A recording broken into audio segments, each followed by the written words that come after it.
leading the nation in school communications. Award-winning D93 News starts now. Hello and welcome to D93 News, presented by Farm Bureau, Bonneville County. The board made it official, and in a unanimous vote, they decided to give the public a chance to vote on a bond project that would provide significant relief for the district. That's right, Sam. The election isn't until May, and we will have much more coverage of this as we get closer, but in a nutshell, the district is asking for voter approval to build a new elementary school on property that it already owns in the Iona corridor, which has really exploded with growth in recent years. Funds from this bond could also be used to fix some of the roofs at existing schools. Now, Superintendent Wolstenhume talked about this during Monday's D93 Live and how this school will help educate a lot of children in the district. And so the school that we're building is actually very close to the same size as far as number of students as we have for Black Canyon. So that's why that number is higher than maybe our patrons would have expected. We actually built Black Canyon Middle School for right at $32 million. Being an elementary school, it's going to be less expensive to build the Black Canyon, but with the cost of construction going up over the past 3 years since Black Canyon was completed, then that's the new estimate that we have from our architects and construction managers. So all told, it's about for 900 students. We with that square footage, we would plan to educate 750 to 800 students in general education classrooms, and then we'd have 6 classrooms that are set aside for special education programs like we've done in our past elementary schools. Also during Monday's D93 Live, there's a question about why the district hasn't asked voters to approve an athletics field house like the one they have up in Madison. Yeah, to me, it's a really simple answer, and that is when our patrons will support funding those types of things. And right now, it's been an uphill fight just to get classrooms built that we absolutely have to house our growing student population. So trying to add on nice-to-have things is just, honestly, it just felt like it's impossible, that it's just given people that oppose higher taxes reasons to come out and campaign against those.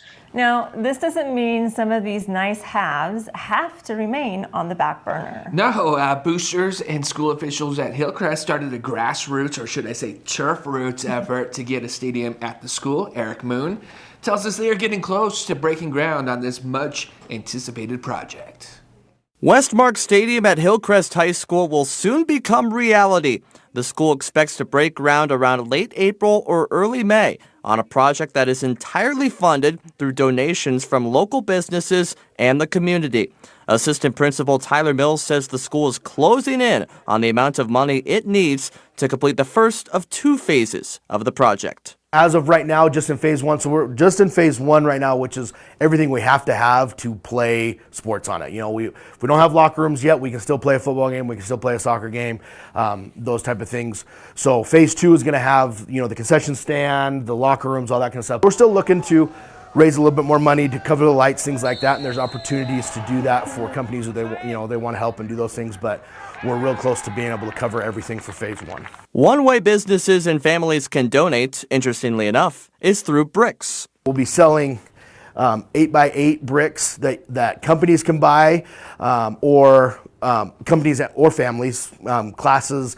We've talked about, you know, alumni, different things like that, and then 4x8 bricks that can buy for different prices, and people can reach out to the school and talk to us about that. We'd love to have a full brick paver courtyard. As people come in, they can see, hey, I helped be a part of this project and this thing for our community, with your name there, your family's name there, maybe a championship team there, different alumni, different things like that. So we're excited, and we're just grateful for all the help and support we've been given. Mills expects the stadium to be completed in late August or early September, just in time for next school year. Along with the Hillcrest football team, which has played at Thunder Stadium for over 30 years, and the school's other outdoor teams, including soccer and track, Mills hopes Westmark Stadium will be a useful venue for band and cheer competitions and for all of Ammon's sports teams. We really want this not just be a Hillcrest High School thing, but our community stadium here in Ammon that's utilized all the time. Our hope is it's used throughout the spring, throughout the summer, and throughout the fall by our teams, by our community members, and just as a whole, getting utilized all the time. Now, please contact Hillcrest High School if you are interested in buying one of those bricks or donating to this project. Really cool what they're doing there. Last year's Civil War was special in that it came down to a kick. It was a field goal to end it, pretty much.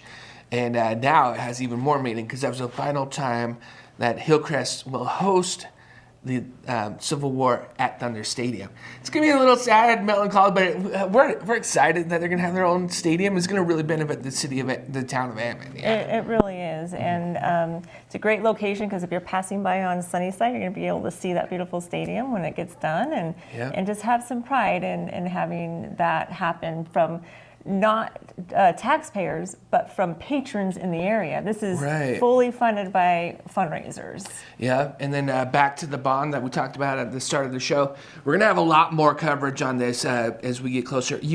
If you're new to the district, just know that we go out of our way to make sure that you have all the information necessary to make an informed decision. So watch for that on future editions of D93 News. But for now, that's going to do it for us. We'll see you next week. Oh, no, we won't. It's spring break. Spring break, yeah.